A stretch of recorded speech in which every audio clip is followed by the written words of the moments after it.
Hello mga langga, may hapon na tong tanan. So karong orasa mga alas 5 na sa hapon mga kalangga. Kailangan na natong manula na pod sa tong mga buhi diri sa likod. Dara.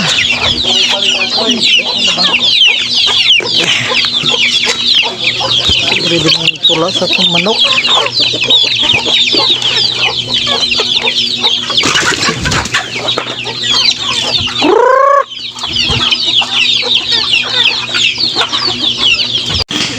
Ug kinsabay dili malingaw aning mga buhi mga kalangga. Oy mo man taon ako stress reliever diri sa mga kalangga. Malingaw rog tugpo-tugpo sa tula ba.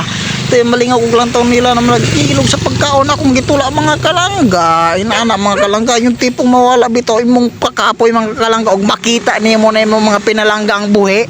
Pero pag mga kalangga og moabot na po na siya og mga kilo kapin mga kalangga ilabi og ganahan po kayo tag adobo kay lami kay ng adobong manok Bisaya ay siyempre na dos ahos dos tuyo dos edible dahil mga kalangga adobo na yan ukin sa may kuan dili ganahan ninyo ang lami man taon kay manok Bisaya mga kalangga pero lami po kay sila panggaon lami kay sila buyon promise mga kalangga in ani kalami na mga breeding og manok mga kalangga ma-enjoy ka mabusog pa ka. Oh, ayan mga kalangga. Diyon mo anak ko dapit sa baril mga kalangga kaya ko i-check ang tubig kay magbanaw ko niya syempre pero ano yung tagian ako mga kalangga dayon magkuha ko sa kuang tula sa mga piso kay dili ra bin mo taon ako manok mga kalangga. Napakuidag ang manok mga kalangga sa pikas-pikas baryo tanaw mga kalangga. Hanang baryo ha sa baryon mangga mga kalangga. Yan, excited na po kaya sila na ako. O, diba? Napo na sila di ay grupo mga kalangga. Na sila yung family breeder. Una family tree ba? Eh mga kalangga, gutom na po kaya na sila. Akong gitulaan. Yan, diba? Sigaw kaya na sila yung katapita mga kalangga. Nalipayan na akong gitulaan mga kalangga. Og dayon mga kalangga, balhin po dayon ta sa baryo kay Mito. Ayan, naapod sila dira mga kalangga. Ako nang ipanghipos mga kalangga. Ayon, kay pabor kaayo sa mga uwak mga kalangga. Hunter kay mga uwak diri sa mga dapita. Makurot na sa uwak. Then mga kalangga, kung natay baryo kay Mito, naapod tay baryo ng kahatong ubos dapita. Oh, yun. Dihang dapita mga kalangga.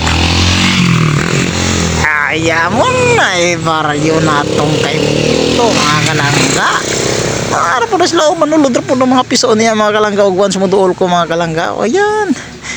Tayon mga kalangga. Dili ra po da din hakutot. Naabot ay baryo durian hatong unahan. No, diba?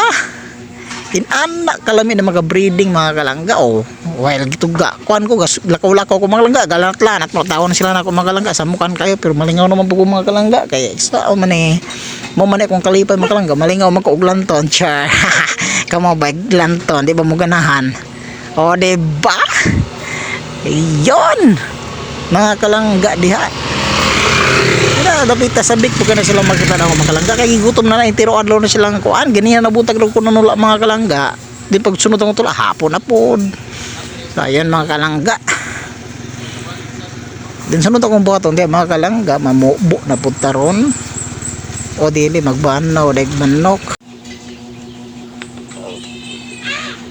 o di ba lingaw kayo mga kalangga baga suroy-suroy ka maglanat-lanat po na sila nimo mga kalangga.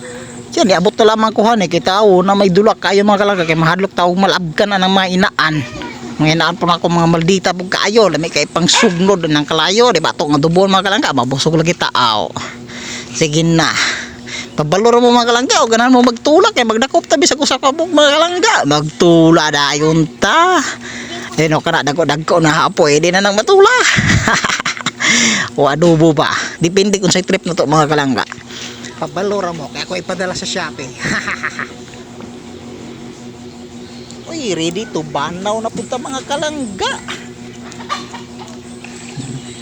Oh, yan, di ba? So nagbanaw na yung tagmanok kan mga kalangga kay siyempre humanlag kaon ka nang nila mo na magtubig mga kalangga kay gipang uhaw na ni dayon sila mga kalangga. Nawa mga kalangga ako sa hugasan kay medyo hugaw ka na ilang banawan.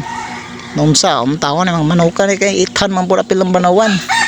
Kaya pagbanaw na ko mga kalangga na excite ra kay ko nila maglantaw mga kalangga kay grabe ilang gidumog dayon ng banaw tanawa So halata ging giuhaw pa kay mga kalangga. Init mo kay panahon diri god. Karong adlaw.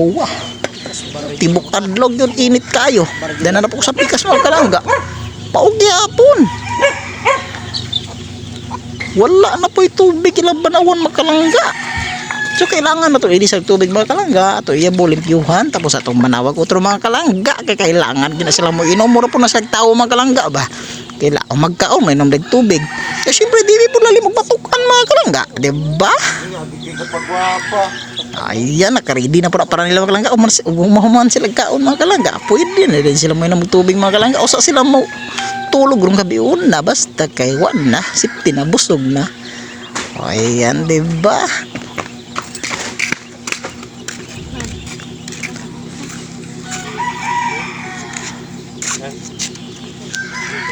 O dira dapita mga kalangga, ako po nagibanawan. Ayan, halata gi kayong uhaw na uhaw kaayo ng upaw mga kalangga oh. Yan na maukoy ka ng usay tawagan ay palit. Mo nakaliwat po kog palit mga kalangga. Kumbaga og mag-ihaw ka, di na ka magalisod og gulgul na liog kay limpyo naman na liog mga kalangga. Potlon dritso. Looy lay kay mga kalangga pero sa lami man. Adi, dapita po mga kalangga, gabanaw po ko kay giuhaw na po daw kayo sila mga kalangga kay intiro adlaw nahurot ilang tubig sa kainit sa panahon mga kalangga. So kailangan magbanaw to morning o gabi kay kanang hapon na to pag magpanula mga kalangga. Kailangan na kitay banaw para nila mga kalangga. Oh, ayan. Di pa halata kayo gipag-uhaw pa kayo mga kalangga no? Blood strike, blood back strike. Ayun, diba? Nana, muna ko exercise dire mga hapon. Buntag og hapon gina mga kalangga. Panington ako tuyok dire sa akong palibot ba? O, maurat to. Thank you.